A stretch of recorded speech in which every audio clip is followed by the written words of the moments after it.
Je reviens sur la question visuelle et olfactive à propos du mythe de la caverne de Platon. Les gens qui sont dans la caverne, ils n'ont pas de lumière. Et d'ailleurs, ça renvoie au premier chapitre, au premier verset de la Genèse, au deuxième chapitre, enfin, au premier chapitre de la Genèse, les premiers versets. Et la lumière fut, fiat lux. La lumière fut, ça veut dire qu'il n'y avait pas de lumière avant. Et dans la caverne, c'est pareil. À un moment donné, il n'y avait pas de lumière, et tout d'un coup, il y a la lumière. Il y a les ténèbres, après, il y a la lumière. Eh bien, la caverne, c'est ça.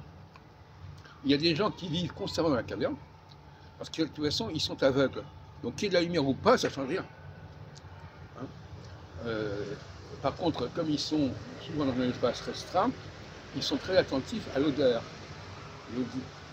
parce que ce sont des sens de proximité. Donc, quelqu'un qui, au niveau de la proximité, fait problème, il n'est pas bien reçu. Mais en revanche, dès qu'on est dans un monde plus visuel, plus global, plus ouvert, et bien là, ce sont les gens qui ont une unité auditive et visuelle qui sont privilégiés, et ceux qui sont limités, qui sont même infirmes au niveau visuel et auditif, eh bien, ils ne peuvent pas avoir un statut très intéressant, forcément. Donc le mythe de la caverne, c'est cela, il décrit une population. Ces mythes renvoient à des populations. Ces mythes ont une valeur anthropologique. Voilà. Donc il y a des gens qui sont des gens de la caverne. C'est une préhumanité de certaine manière.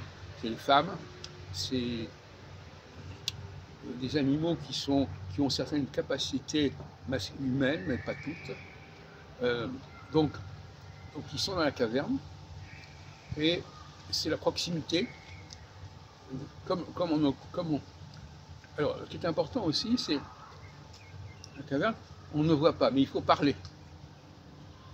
Parler. Et les femmes parlent beaucoup. Parce que parler, c'est la présence.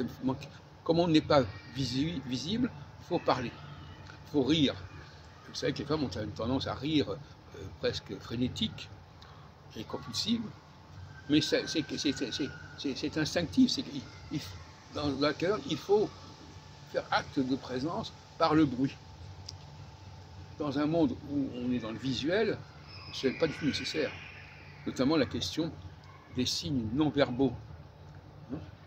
Il y a beaucoup de communications qui se font au niveau non-verbal. Les gens qui ne captent pas le non-verbal, ils sont vraiment handicapés.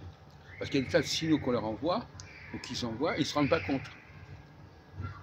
Ils ne se rendent compte que si on a une déclaration en bonne et due forme, est-ce que je peux faire ceci, est-ce que je peux t'embrasser, est-ce que tu peux faire ceci, c'est ça. Bon.